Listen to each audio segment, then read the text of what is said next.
మనోరంజనమ్మ గారు వాక్య పరిచర్య చేస్తారు, సందేశము వినిపిస్తారు. ప్రేస్ మనోరంజనమ్మ గారు.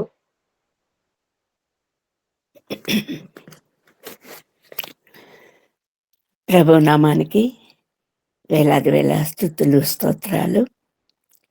ఈ శ్రేష్టమైన సమయమును, సహవాసమును మనందరికీ అనుగ్రహించిన ప్రభువుకు స్తోత్రాలు చెల్లిద్దాము. ఏకంగా కూడి వచ్చిన మీ అందరికీ కూడా ప్రభు పేరట శుభాభివందనాలు. మరి సమయం అనుగ్రహించిన ప్రభువును స్తుతించి, ఆరాధించి, మహిమపరిచి వాక్య పరిచర్యలోనికి ప్రవేశిస్తాము. కృతజ్ఞతతో స్తుతి పాడేద నా యేసునాథా,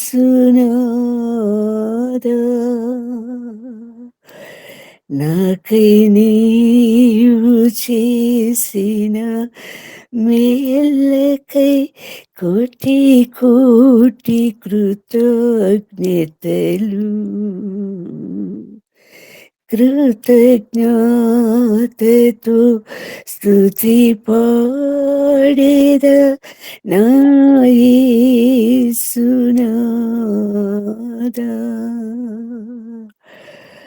నాకై నీవు చేసిన మేలకై కోటి కోటి కృతజ్ఞతలు.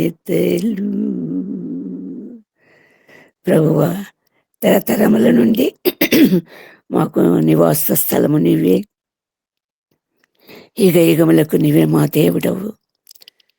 మా చేతులకు యుద్ధమును, మా చేతి వ్రేళ్లకు పోరాటమును నేర్పువాడవై ఉన్న దేవా, వేలాది వేల స్తుతులు, స్తోత్రాలు.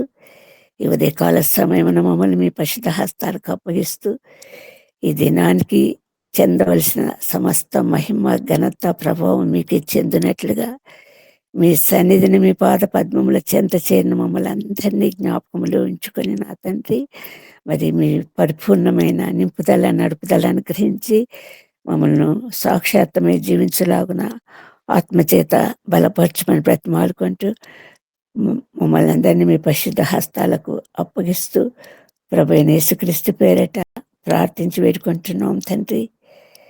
యుగ యుగాలలో జగ జగాలలో దేవుడు దేవుడు యేసే దేవుడు, మన దేవుడు దేవుడు యేసే దేవుడు. హల్లెలూయా హల్లెలూయా హల్లెలూయా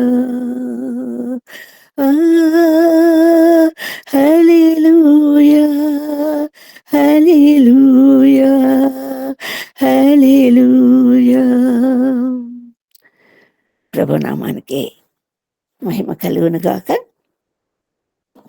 వాక్య భాగముగా హెబ్రీయులకు రాసిన పత్రిక 13వ అధ్యాయము 20-21 వచనం చదువుకుందామండి. హెబ్రీయులకు రాసిన పత్రిక 13వ అధ్యాయము 20-21. గొర్రెల కాపరి అయిన యేసును మన ప్రభువును నిత్యమైన నిబంధన సంబంధమగు రక్తమును బట్టి మృతుల నుండి లేపిన సమాధానకర్తయగు దేవుడు యేసుక్రీస్తు ద్వారా తన దృష్టికి అనుకూలమైన దానిని మనలో జరిగించుచు ప్రతి మంచి విషయములోను తన చిత్త ప్రకారం చేయటకై మిమ్మల్ని స్థిరపరచును కాక. యేసుక్రీస్తుకు యుగ యుగములకు మహిమ కలుగును గాక. ఆమేన్ ఆమేన్. ప్రభు మనతో చేసినటువంటి నిత్య నిబంధనను గురించి ప్రభు ఈరోజు మనతో మాట్లాడనంటున్నాడు. నిబంధన నిబంధన అనగా మరి ఒక ఒడంబడిక, ఒక ఒప్పుదల, ప్రమాణం, షరతులతో సమాధానంతో కూడిన నిబంధన. ఇది వ్యక్తుల మధ్య కావచ్చు, కుటుంబాల మధ్య కావచ్చు, రాష్ట్రాల మధ్య, దేశాల మధ్య ఏదైనా కావచ్చు. ఒక నిబంధన అన్నది మరి ఒక స్థిరమైనటువంటి బంధాన్ని ఏర్పరిచేటటువంటి ఒక ప్రమాణంతో కూడినటువంటి విషయం. యేసుక్రీస్తు ప్రభువుల వారు మరి మనకు చేసినటువంటి మన విషయం చేసినటువంటి నిత్య నిబంధనను గురించినటువంటి ధ్యానంలోనికి మనం వెళ్దాము. ఈ నిత్య నిబంధన అంటే ever lasting covenant, ever ending covenant, eternal. మరి మన ప్రభువు నిత్యుడగు దేవుడు అయింటున్నందున, నిత్యమైన శాశ్వతమైన ప్రేమతో మనల్ని ప్రేమిస్తుంటున్నందున, ఆయన నిత్యుడగు తండ్రి అయి ఉంటున్నందున, నిత్యుడగు రాజు అయి ఉంటున్నందున, మరి శాశ్వత కాలము మన ఎడల నిత్యమైన కృప చూపుతూ శాశ్వతమైన ప్రేమతో ప్రేమించుచున్న తండ్రి మన ఎడల ఒక నిత్యమైన నిబంధన ద్వారా, తన రక్తము ద్వారా, నిబంధన ద్వారా సంపూర్ణులుగా మనల్ని చేసి ఉంటున్నాడు ప్రభు. ఒక సంపూర్ణ స్థిరత్వాన్ని, మన జీవితానికి అర్థాన్ని, పరమార్థాన్ని కలగచేసి ఉంటున్నాడు మన ప్రభువు. తాను వ్యక్తిగా చేసుకొని ఈ లోకంలోకి ప్రవేశించిన ప్రభు తన శ్రేష్టమైన పరిశుద్ధమైన గొర్రెపిల్ల రక్తం చేత మనల్ని అందరినీ ప్రోక్షించి శుద్ధిగా చేసుకోవటానికి చేసినటువంటి ఆ శిల్వ యాగము, బలియాగం ద్వారా మరి మనము శ్రేష్టమైనటువంటి అనుభవాలతో కూడినటువంటి పరలోక సంబంధమైనటువంటి జీవితము ఈ లోకంలోనే జీవించటానికి తగు రీతిగా ప్రభు మనలను తను చూపిన మార్గంలో నడిపించటానికి సిద్ధపడినటువంటి ప్రభు. ఆయన నిత్యమైన శాశ్వతమైన నిబంధన ద్వారా మనలను తనతో ఏకంగా చేసి మరి ఈ లోక సంబంధమైనటువంటి జీవితంతో కాకుండా మరి శాశ్వతమైనటువంటి నిరంతరము జీవించే జీవితము, అది కూడా ప్రభువుతో జీవించే జీవితము, పరలోక సంబంధమైన జీవితం జీవించడానికి ప్రభు మనకు ఒక శ్రేష్టమైన నిబంధన చేసి ఉంటున్నాడు. అదే నిత్య నిబంధన. ఆ నిత్య నిబంధన అన్నది నిత్యమైన నిబంధనకు సంబంధమగు రక్తమును బట్టి అన్నటువంటి వాక్య భాగాన్ని మనం ఇప్పుడు చదువుకొని ఉంటున్నాము. ఆ రక్తమును బట్టి చేసినటువంటి నిబంధన ద్వారా ఒక శ్రేష్టమైనటువంటి, యుక్తమైనటువంటి, దేవునికి అంగీకారమైనటువంటి మార్గములో, ఆయనకు ఆయాసం చేయనటువంటి మార్గంలో మనల్ని నడిపించటానికి ప్రభు ఒక పేవ్మెంట్, ఒక మార్గాన్ని సరళం చేసినటువంటి ప్రభువుకు మనము నిత్యము స్తుతులు స్తోత్రాలు చెల్లించనే ఉంటున్నాము. నిబంధనలలో ఉన్నటువంటి అనేక నిబంధనలలో మనం ఈరోజు భూస్వాస్థ్యానికి సంబంధించిన నిబంధనను గురించి జ్ఞాపకం చేసుకుందాము.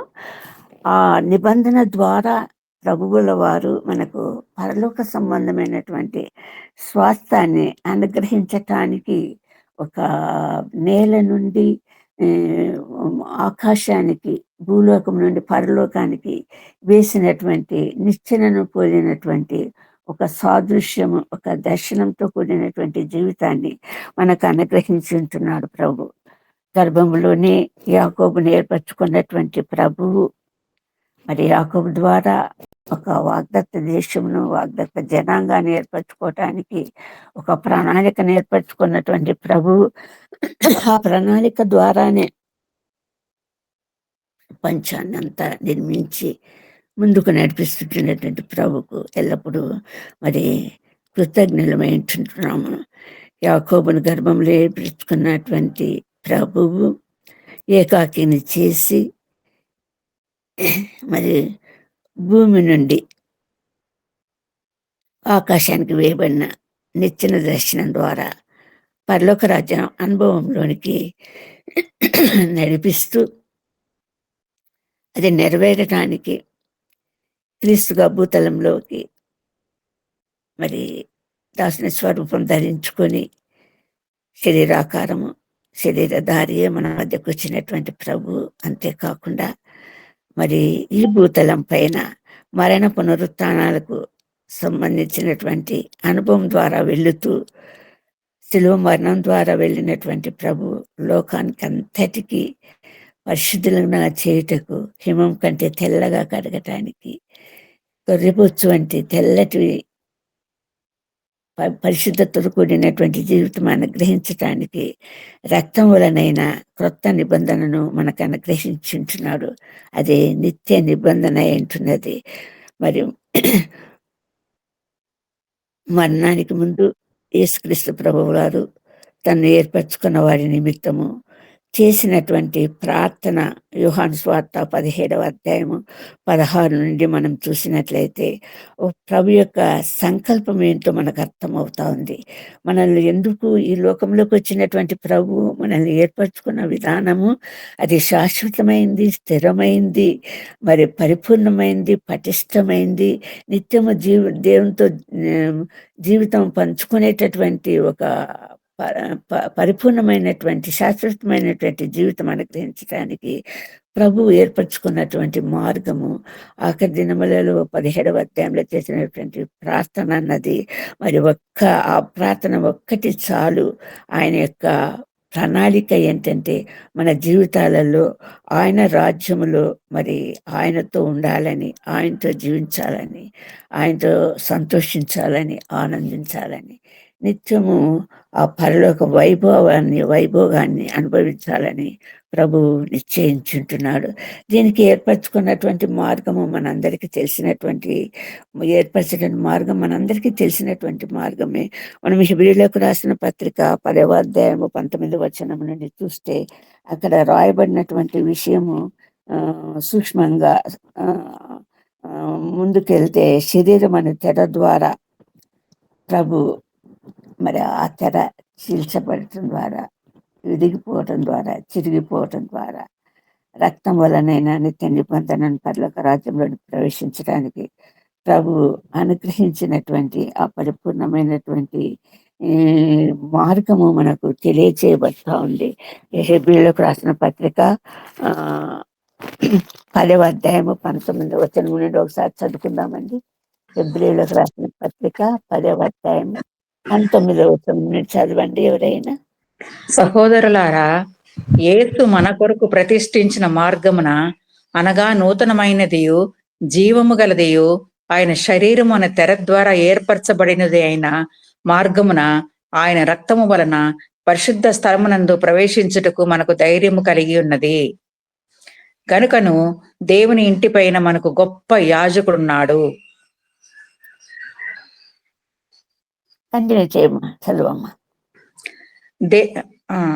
గనుకను దేవుని ఇంటిపైన మనకు గొప్ప యాజకుడున్నాడు. గనుకను మనస్సాక్షికి కల్మషమును తోచకున్నట్లు ప్రోక్షింపబడిన హృదయముల గలవారమును నిర్మలమైన ఉదకముతో స్నానము చేసిన శరీరములు గలవారమునై ఉండి విశ్వాస విషయములో సంపూర్ణ నిశ్చయిత కలిగి యథార్థమైన హృదయముతో మనము దేవుని సన్నిధానము చేరుదము. వాగ్దానము చేసిన వాడు నమ్మదైన వాడు గనుక మన నిరీక్షణ విషయమై మనం ఎప్పుకొనినది నిశ్చలముగా పట్టుకుందాము. చాలండి. Thank you very much. ప్రభు ఏర్పరిచినటువంటి ఈ మార్గము ద్వారా మనము నడవటానికి సిద్ధులమై ఉండాల్సిన ఆవశ్యకత చాలా ఉంది. ఆయన గొప్ప యాజకుడై ఉంటున్నాడు. మరి ఆ యాజకత్వం ద్వారా మనకు జరిగించినటువంటి గొప్ప కార్యాన్ని మరి మన జీవితాలలో నెరవేర్చబడాలంటే మనం చేయవలసినటువంటి ఒక స్థిరమైనటువంటి జీవితాన్ని పొందవలసినటువంటి జీవితాన్ని గురించి పౌలు ఈరోజు హెచ్చరికగా మనకు అనుగ్రహిస్తుంటున్నాడు. మన మనస్సాక్షికి కల్మషం తోచుకున్నట్లు ప్రోక్షింపబడిన హృదయములు గలవారమును నిర్మలమైన ఉదకంతో స్నానం చేసిన శరీరములు గలవారమై యథార్థమైన హృదయంతో మనం దేవుని సన్నిధానంకు చేద్దాము. ఆయన ఏర్పరిచినటువంటి పరలోక రాజ్యానికి చేద్దాము. ఆ పరలోక రాజ్యం చేరటానికి ఏర్పరిచినటువంటి మార్గము ఆషామాష మార్గం కాదు. కష్టంతో కూడుకున్నది, నియమంతో కూడుకున్నది, నిబంధనలతో కూడుకున్నది, పరిశుద్ధతతో కూడుకున్నది. ఎందుకంటే ఆ ప్రభు పరిశుద్ధుడు కాబట్టి, ఆ పరిశుద్ధత లేకుండా ఎవరిని ప్రభు చూడనేటట్టు కాబట్టి ఇక్కడ వాక్యం ద్వారా హెచ్చరింపబడుతున్నటువంటి విషయం ఏంటంటే నిర్మలమైన ప్రోక్షింపబడిన కల్మషం లేని హృదయం కలవారమై నిర్మలమైన ఉదకంతో స్నానము చేసిన శరీరం కలవారమైంది. విశ్వాస విషయములో ఆత్మనిశ్చయత కలిగి పడిపోయేటటువంటి మాటికి జారిపోయే హృదయాలు కలిగినటువంటి వారం కాకుండా నిశ్చలమైనటువంటి నిశ్చయత కలిగినటువంటి పట్టుదలతో ప్రభువును అనుసరించేటటువంటి ఆ మార్గములో జీవించడానికి స్థిర నిశ్చయత కలిగినటువంటి వారంగా, పరిపూర్ణత సాధించేటటువంటి వారంగా మన జీవితాలలో ముందుకు సాగితేనే తప్ప ఆయన సన్నిధికి చేరము.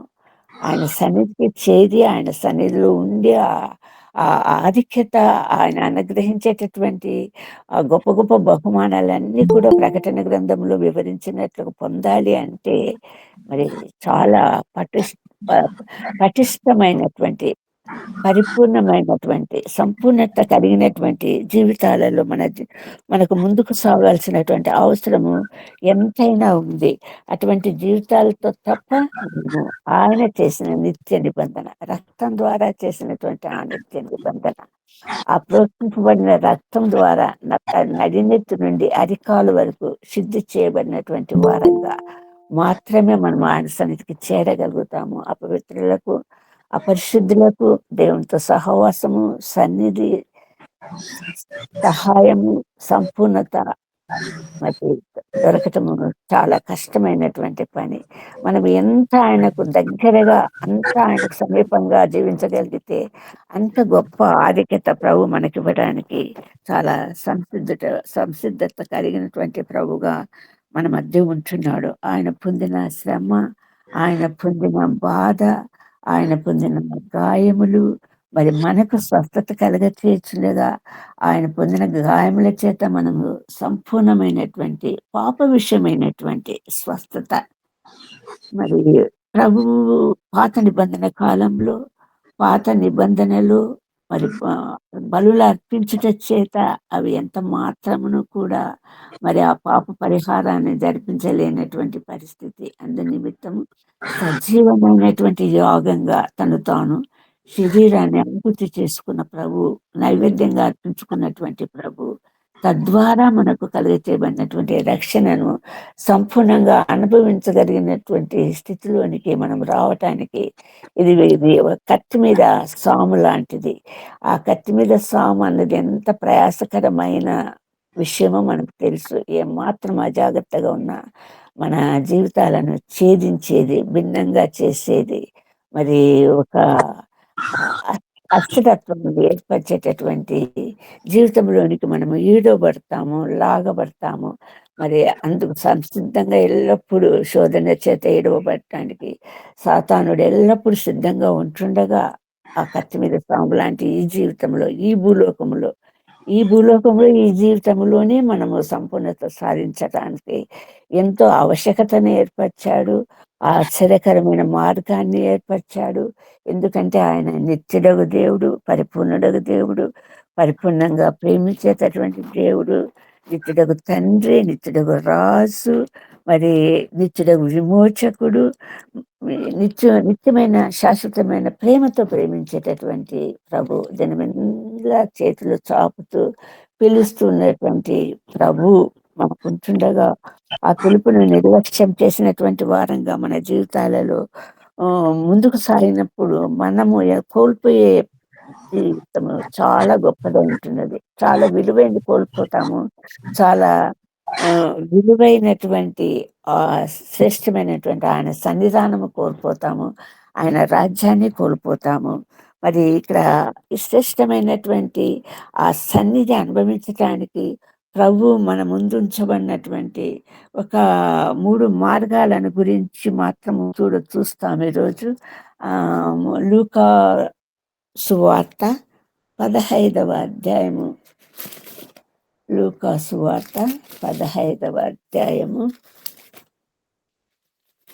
ప్రభు అక్కడ మనకు కనపరుస్తున్నటువంటి విషయాల ద్వారా ప్రభు ఈరోజు మనల్ని ఆత్మీయంగా బలపరచని అంటున్నాడు. ప్రభు హెచ్చరిక మనకు అప్పగించినటువంటి బాధ్యత ఏమి, మనకు అనుగ్రహించినటువంటి ఆధిక్యత ఏమి, ఏ విషయంలోనైనా కూడా ఏ ఒక్కటి కూడా కోల్పోకుండా జాగ్రత్త పడాలి అన్నది. అప్పుడు మాత్రమే ఆయన పరిశుద్ధ సన్నిధానానికి చేరుతాము. ఏ అల్ప విషయం అంటూ ఏ విషయంలో అజాగ్రత్తగా ఉండినా మనం చచ్చిన వారం అవుతాము.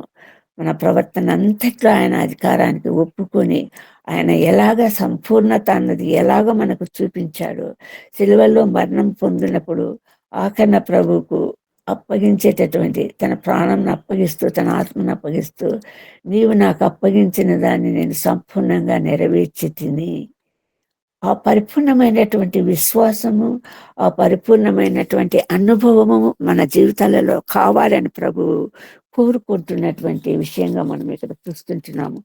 ఒక 3 విషయాలు చాలు మనకు ఈరోజు ప్రభు మనల్ని ఆత్మీయంగా బలపరచటానికి.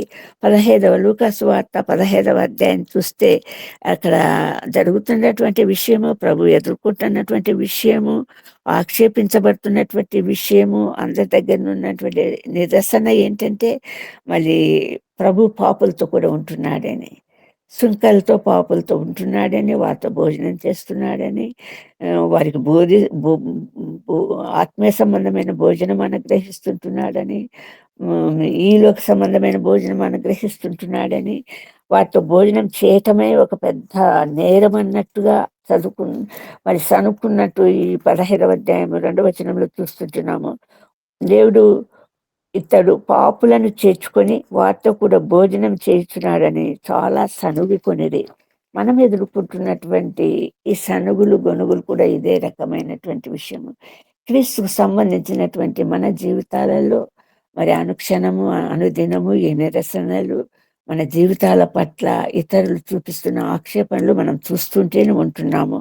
అందుకని ప్రభు ఇక్కడ 3 ఉపమానాలు చెప్పబడినట్లు ఈ అధ్యాయంలో రాయబడింది. 15వ అధ్యాయంలో మొదటి ఉపమానం చూస్తే, ఏ మనిషినికైనా 100 గొర్రెలు ఉంటే అన్నది. రెండవ ఉపమానం చూస్తే, ఏ స్త్రీకైనా 10 వెండి నాణ్యాలు ఉంటే అంటున్నాడు. మూడవ ఉపమానం చూస్తే, ఒక తండ్రికి 2 కుమారులు ఉంటే ఒక తప్పిపోయిన కుమారుని గురించినటువంటి ఉపమానం ప్రభువు ఇక్కడ తెలియజేస్తూ ఉంటున్నాడు. వారికి కనువిప్పు కలగచేయటానికి ఒక పరలోక సన్నిధి, ప్రభు సన్నిధి సంపూర్ణంగా జీవితంలో ఈ లోకంలో సాగిపోతూ ఆయన సన్నిధికి చేరగలిగినటువంటి ఆ నిచ్చెన మార్గాన్ని గురించినటువంటి అవగాహనలోనికి నడిపించడానికి ప్రభు ఈ శ్రేష్టమైనటువంటి ఉపమానాలు ఆ రోజు వారికి ఈరోజు మనకు అందిస్తుంటున్నాడు. మొట్టమొదటిగా ఆయన ప్రభువారు అతను మాట్లాడుతున్నటువంటి విషయం ఏంటంటే, 100 గొర్రెలు కలిగి ఉంటున్నటువంటి ఒక మనిషిని ఒక్క గొర్రె తప్పిపోతే 99 గొర్రెలు ఉన్నాయి కదా అన్న సంతోషము, సంతృప్తి చాలే అన్నటువంటి ఒక భావన ఎంత అపరాధమో అన్నది ప్రభువు స్పష్టం చేస్తుంటున్నాడు. తప్పిపోయిన గొర్రెను గురించిన శ్రద్ధ నీకు కావాలి, దాని గురించిన ఆరాటం నీకు కావాలి, దాని గురించిన తపన నీకు కావాలి. అక్కడ నీకు 100 గొర్రెలు ఇచ్చినప్పుడు 100 గొర్రెలను కూడా వాటి పూర్తి అజమాయిషి చేయగలిగినటువంటి పరిపూర్ణమైనటువంటి మానసిక స్థితిలోనికి నువ్వు రావాలి. నిన్ను నీవు దాన్ని ఏమంటాం మనము, నిన్ను నీవే కంట్రోల్ చేసుకోవటము, లేకపోతే నేను నీవే దాన్ని సంతృప్తి పరచుకోవటం అన్నది తగదు. నీకు 100 గొర్రెలు ఉన్నప్పుడు 100 గొర్రెల గురించిన సంపూర్ణమైనటువంటి అధికారము నీకే. కాబట్టి వాటికి పచ్చిక బయలకు నడిపించటమే కాదు, మంచి నీటి ఊటులకు నడిపించటమే కాదు, ప్రమాదం నుండి రక్షించటమే కాదు, పదిలంగా గొర్రెల దొడ్డిలో చేర్చే వరకు పరిపూర్ణమైనటువంటి బాధ్యత నువ్వు తీసుకోవాలి అన్నటువంటి హెచ్చరిక. అప్పుడే సంపూర్ణత.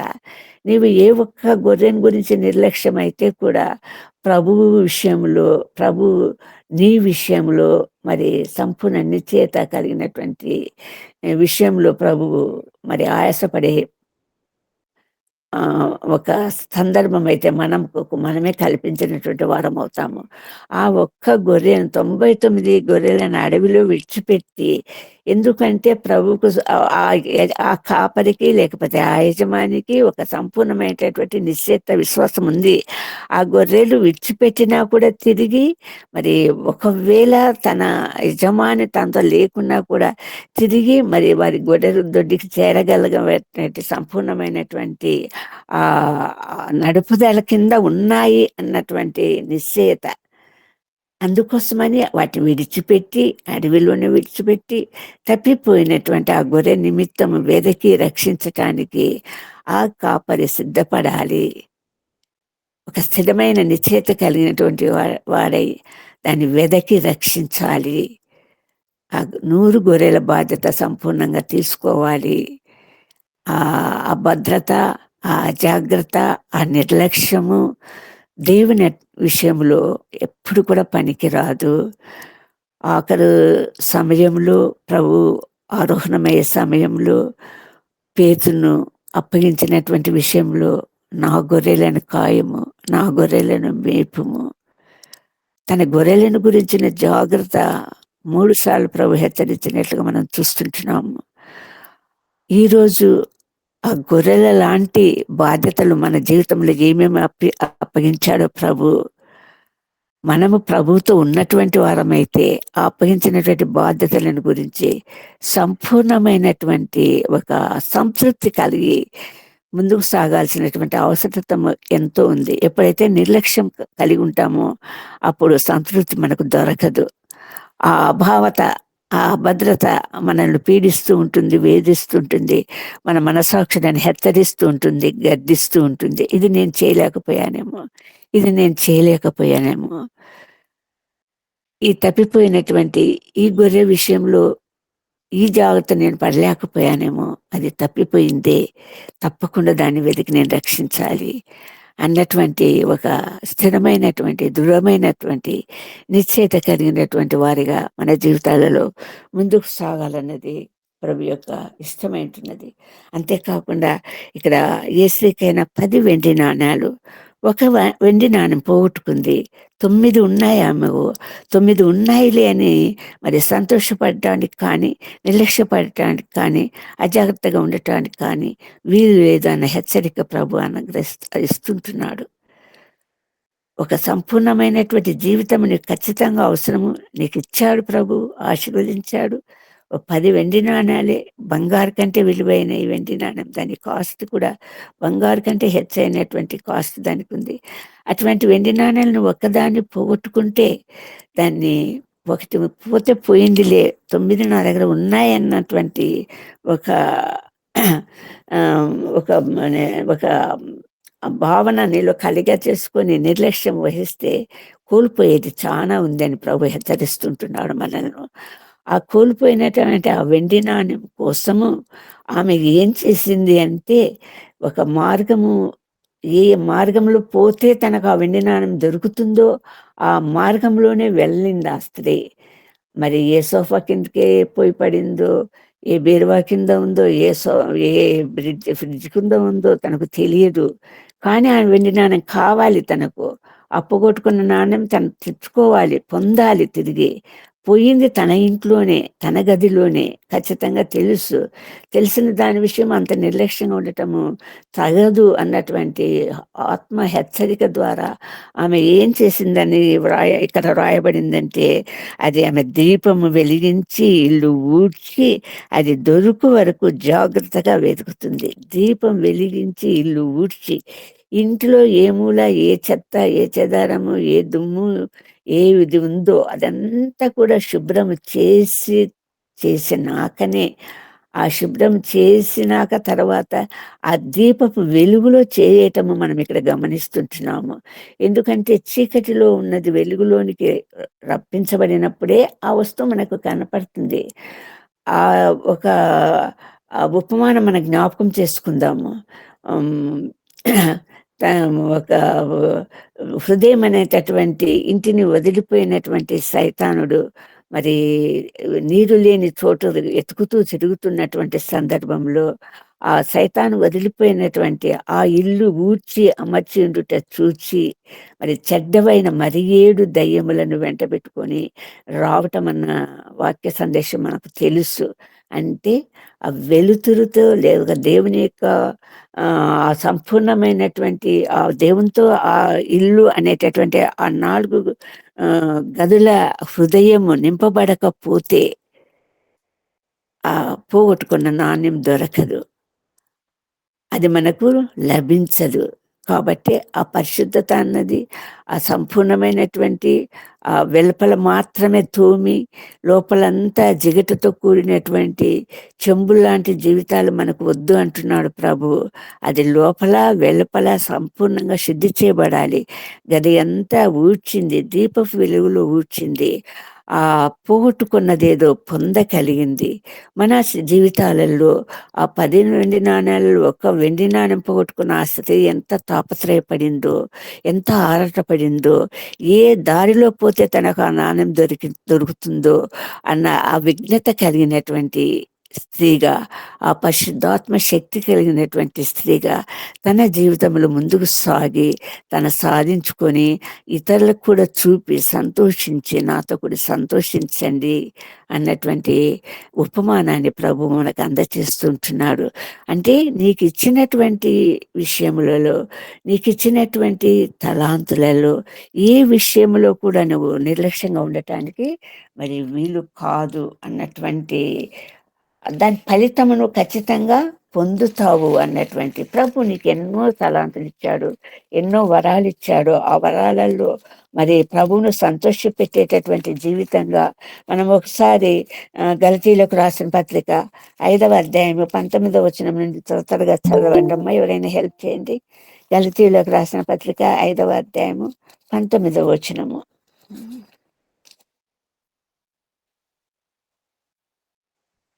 గలతీలకు రాసిన పత్రిక 5వ అధ్యాయము 19వ వచనము. త్వరగా చదవండి అమ్మా, ఎవరైనా వీలున్నవారు.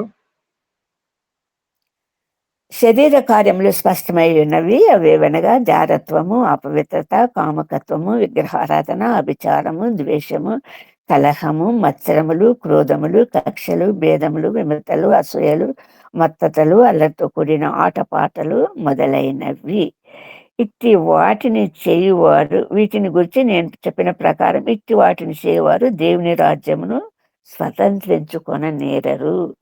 ఏ బలహీనత ఉంటే కూడా నువ్వు పోగొట్టుకున్న దానివి, నీకు దేవుడు అనుగ్రహించింది సంపూర్ణత పోగొట్టుకున్న దానివి, అసంపూర్ణత కలిగిన జీవితము, ఏ దాన్ని కూడా నువ్వు నిర్లక్ష్యం చేయకూడదు.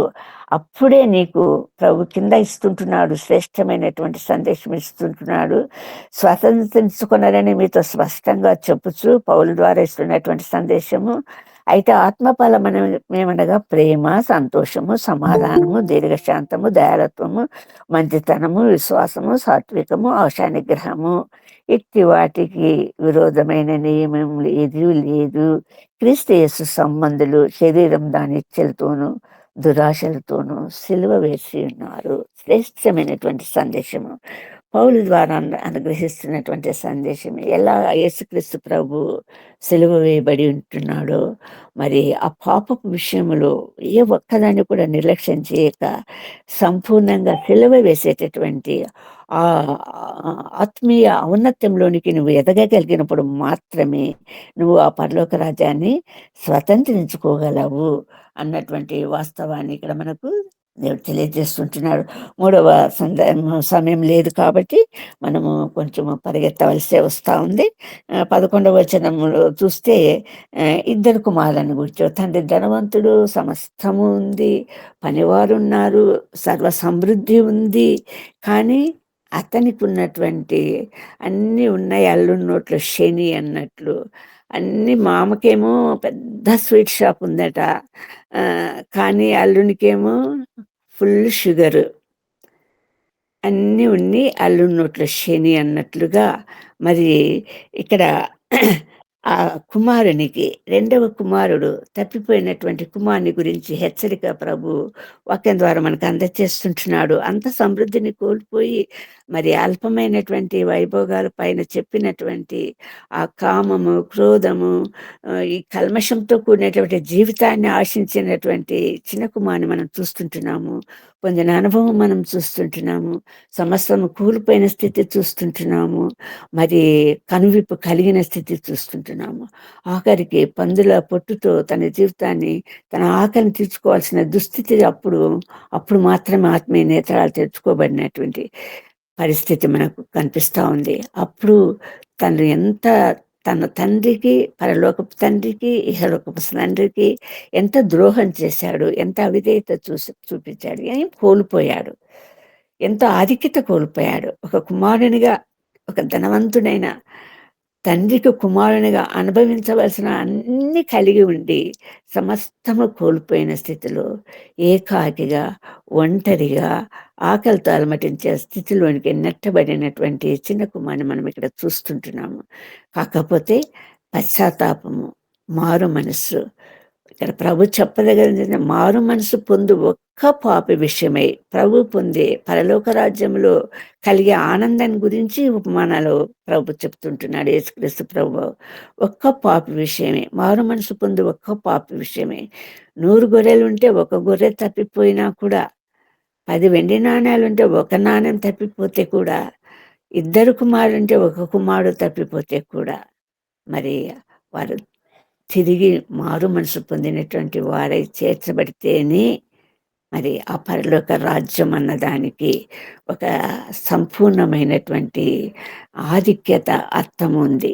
అంత గొప్ప రాజ్యాన్ని ప్రభు ఏర్పరిచాడు.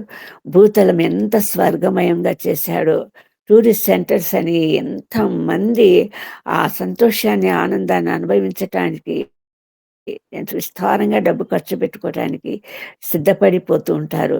మరి అంతకంటే భూతలం కంటే ఇంకా అందమైనటువంటి ఆ పరలోక రాజ్యాన్ని చేరటానికి మరి ఏ డబ్బు ఖర్చు పెట్టుకునే అవసరం లేదు. కానీ ప్రభు అన్నీ ఉచితంగా ఇచ్చినటివే.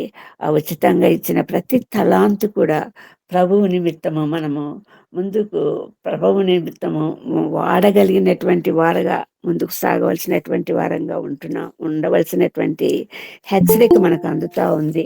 ఏ ఒక్కదాని గురించినటువంటి నిర్లక్ష్యము మనకు మన జీవితాలను అతలాకుతలం చేస్తుంది. ఆ తండ్రి ఆ కుమారుని, తప్పిపోయిన కుమారునికి కోసము, చనిపోయిన కుమారుడి తిరిగి బ్రతకాలని, తప్పిపోయిన కుమారుడు తిరిగి రావాలని అనుక్షణం 1000 కళ్ళతో ఎదురు చూస్తున్నటువంటి ఆ తండ్రిని చూస్తుంటున్నాము. పరలోకపు తండ్రిని చూస్తుంటున్నాము. ఆ తప్పిపోయినటువంటి స్థితిలో ఉన్నటువంటి ప్రతి వైవిధ్యాన్ని మనం గుర్తించి ఏ విషయంలో తప్పిపోతున్నామో దానిని జాగ్రత్తగా సరిచూసుకొని సంపూర్ణల మగుటకు సాగిపోదాము అన్నటువంటి వాక్యం ద్వారా హెచ్చరింపబడటానికి ప్రభు మనకి ఈరోజు అవకాశం ఇస్తుంటున్నాడు. ఏ చిన్న మచ్చ, మరక, లోపము ప్రభుకి ఇష్టం లేదు. ఒక మంచి వైట్ డ్రెస్ మీద చిన్న మరక కనిపిస్తే అది ఎంతో కొట్టొచ్చినట్టు ఆ స్పష్టత మనకు తెలియజేయబడతా వస్తుంది. ఆ పరిశుద్ధత అన్నది జీవితంలోకి పావురంలాగా మన జీవితాల మీద దిగిరావటానికి, ఆత్మగా మన మీద దిగిరావటానికి ప్రభు ఇష్టపడుతుంటుండగా, ప్రభు మీదకి ఎలాగా పావురం దిగి వచ్చింది, ఈయన నా ప్రియకుమారుడు, ఈయన నేను ఆనందిస్తున్నాను అన్నటువంటి ప్రతి సందర్భము మనకు కనువిప్పు కలగాలి, ఆ స్పష్టత మనకు కలగాలి. ఆ తండ్రి ఆ కుమారుని ఆనందంగా మరి అంగీకరించాడు. శ్రేష్టమైనటువంటి వస్త్రాలు, శ్రేష్టమైనటువంటి విందు భోజనము, శ్రేష్టమైనటువంటి బంగారు ఉంగరం తొడిగించటము. అక్కడ మనకు ఇంకొక కనిపిస్తున్నటువంటి అతి ప్రాధాన్యమైన విషయం ఏంటంటే, చూడటానికి పైకి తండ్రితోనే ఉన్నాడు పెద్ద కుమారుడు, మరి ఎంతో కోల్పోయిన స్థితి కనిపిస్తూ ఉంది. ఆత్మీయంగా కోల్పోయిన స్థితిని, తన సొంత తమ్ముని సంపూర్ణంగా ప్రేమించలేని స్థితిని, అరే చనిపోయి తిరిగి లేచా తండ్రి స్పష్టంగా చెప్తున్నాడు. ఏనాయనా ఇతడు చనిపోయి తిరిగి లేచినాడరా, మరి తప్పిపోయి తిరిగి మన దగ్గరికి వచ్చాడు. నువ్వు ఇంతవరకు అనుభవించావు, ఇక ముందు కూడా అనుభవిస్తావు. ఈ కుమారుని గురించి, తమ్ముని గురించి నీకు చింత లేదా అన్నట్లు హెచ్చరిక అక్కడ కుమారునికి ఇస్తూ ఉంటున్నాడు మరి తండ్రిగా. మరి ఈరోజు ఆ హెచ్చరిక మనకు కూడా ఇవ్వబడతానే ఉంది. తప్పిపోయిన కుమారులాగా ఏ విషయంలో ఉంటున్నామో, ఏది కోల్పోయినామో, పందుల పొట్టుతో, తినే పొట్టుతో ఆకలి నింపుకోవాల్సినటువంటి దుస్థితి ఏ విషయంలో మనకు కలుగుతా ఉందో జాగ్రత్త సుమా, జాగ్రత్త సుమా అన్నటువంటి హెచ్చరిక మనము సంపూర్ణంగా వినటకు చెవులు కలవాడు వినును కాక అన్నది ప్రభు. ఇందుకే ఆ చెవులు కలవాడిగా ఉండి కూడా మరి ప్రతి విషయంలో ఎంతో స్పష్టత కలిగినటువంటి జీవితాలు మనకు ఉండాలని ప్రభు ఆదేశిస్తుంటున్నాడు. మరి చిన్న కుమారుడు పొందినటువంటి అనుభవము ఎటువంటి అనుభవమే అంటే సంపూర్ణంగా కనువిప్పు కలిగినటువంటి అనుభవము. ఆ మాసిపోయిన బట్టలతోటి, శుష్కించిన శరీరంతో మరి తిరిగి తండ్రి ఇంటి వైపుకు తిరిగి వచ్చినటువంటి కుమారుని చూస్తుంటున్నాం మనం. అతనికి కలిగిన అనుభవం ఏంటంటే, ఈ లోకం ఒక మాయని తెలుసుకున్నాను, ఇది నా స్వంతం కాదనుకున్నాను. ఈ లోకం ఒక మాయని తెలుసుకున్నాను, ఇది నా స్వంతం కాదనుకున్నాను. తప్పిపోయిన కుమారుని నేనైతే నాకై నిరీక్షించే తండ్రి నా యేసే. తప్పిపోయిన కుమారుని నేనైతే నాకై నిరీక్షించే తండ్రి నా యేసే. ఈ లోకమంత నేను వెదకిన నాకు లేదయ్య ఎక్కడ ఆనందం. నీ సన్నిధిలో ఒక్క క్షణం గడిపిన నా హృదయం పొంగెను. జాన్సన్ గారు ఉన్నారా? ఈ చరణం పాడగలిగితే. ఈ లోకం ఒక లేరమ్మా, శాంతం గారు లేరు. లేరా? శరణ్ గారు కూడా లేరు. Okay, okay. మరి ఈ అనుభవంలోనికి వచ్చినటువంటి స్థితిని, తప్పిపోయిన కుమారుని స్థితిని చూస్తుంటున్నాం మనం. మరి మనము ఏ దాంట్లో తప్పిపోయి ఉంటున్నామో ఆ మార్గంలోకి తిరిగి రావటానికి ప్రభువు మరి నిత్యం ఎదురు చూస్తున్నటువంటి సందర్భం మనం జ్ఞాపకం చేసుకొని, ఆయన ఎన్నడూ కూడా మరి తోసివేసే తండ్రి కాదు. మనల్ని ఆదరించే తండ్రి అంటున్నాడు. మరి మనల్ని హక్కును చేర్చుకునే తండ్రి అంటున్నాడు. ప్రేమగల తండ్రి అంటున్నాడు. నిత్య నిబంధన ద్వారా నిరంతర నీతి రాజ్యంలోనికి ప్రవేశించటానికి మన ఎడల చేసిన ఆ నిబంధనను జ్ఞాపకం చేసుకుందాము. ఆ రోజు అబ్రహాంకు చేసినటువంటి నిబంధన, ఆ భూలోక స్వాస్థ్యమైనటువంటి కనాను పొందటానికి యెహోషువను మోషేని ఏర్పరచుకొని అక్కడ చేర్చి 12 గోత్రముల వారికి వాగ్దానం ఇచ్చినట్లుగా స్వాస్థ్యాన్ని పంచిన దేవుడు ఈరోజు నిత్య నిబంధన ద్వారా పరలోక రాజ్యానికి మార్గాన్ని ఏర్పరిచి, ఆ మార్గం ద్వారా మనకు ముందుకు సాగటం ద్వారా మరి ఆ రక్తం ద్వారానైనటువంటి ఆ క్రొత్త నిబంధన రక్తం ద్వారా, అది క్రొత్త రక్తం వలనైన క్రొత్త నిబంధన, అది పాత నిబంధన కాదు. పాత నిబంధన రాతి పలకల మీద రాయబడినటువంటి నిబంధన. క్రొత్త నిబంధన హృదయములని మెత్తని పలకల మీద రాయబడినటువంటి, మాంసాయుతమైనటువంటి గుండెల మీద రాయబడినటువంటి నిబంధన.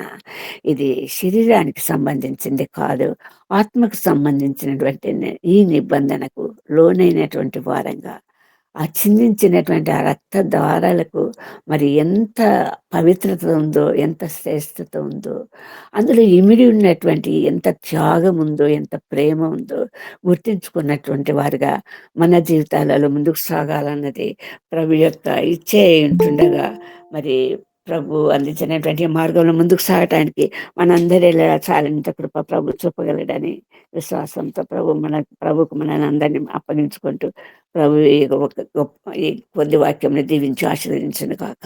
ఆమేన్. ఆమేన్. ఆమేన్. ఆమేన్. ప్రభు నేర్పించిన 3 ఉపమానాలు. మొదటిగా 100 గొర్రెలు కలవాడు. ఒక గొర్రె తప్పిపోయినప్పుడు దాన్ని వెతికి అది దొరికిన సంతోషంతో తిరిగి వచ్చి 10 నాణెములు కలిగిన స్త్రీ ఒక నాణెము పోగొట్టుకున్నది. దీపం వెతికి దీపం ముట్టించి వెలిగించి ఇల్లంతా తుడిచి అది దొరికే వరకు వెతికిన స్త్రీ. తప్పిపోయిన కుమారుడు, ఒక తండ్రికి 2 కుమారులు. చిన్న కుమారుడు తప్పిపోయాడు, తప్పు తెలిసి తిరిగి వచ్చాడు, మారు మనసు పొందుకున్నాడు. శ్రేష్టమైన సందేశం విన్నాము. అన్నా జానమ్మ గారు చిన్న ప్రార్థన చేస్తారా క్లుప్తంగా? అన్నా జోను గారు చేస్తానండి. చిన్న ప్రార్థన. జీవము గల నాయన, పరిశుద్ధమైన దేవ, ఇంతవరకు ప్రభా నీ సన్నిధి మాకు దయచేసి నీ జీవము గల వాక్కులతో ప్రభా మమ్మల్ని బలపరిచి మమ్మల్ని తృప్తిపరుస్తున్నందుకు స్తోత్రం తండ్రి. మరి సహోదరి ద్వారా ప్రభా నువ్వు తెలియజేసిన నీ వర్తమానం కొరకు నీకు స్తోత్రం తండ్రి. అవును ప్రభా, నిత్యమైన నిబంధనకు మేము దేవా మేము వారసులుగా ఉండి తండ్రి నాయన, ఇంకను దేవా నీ కొరకు మేము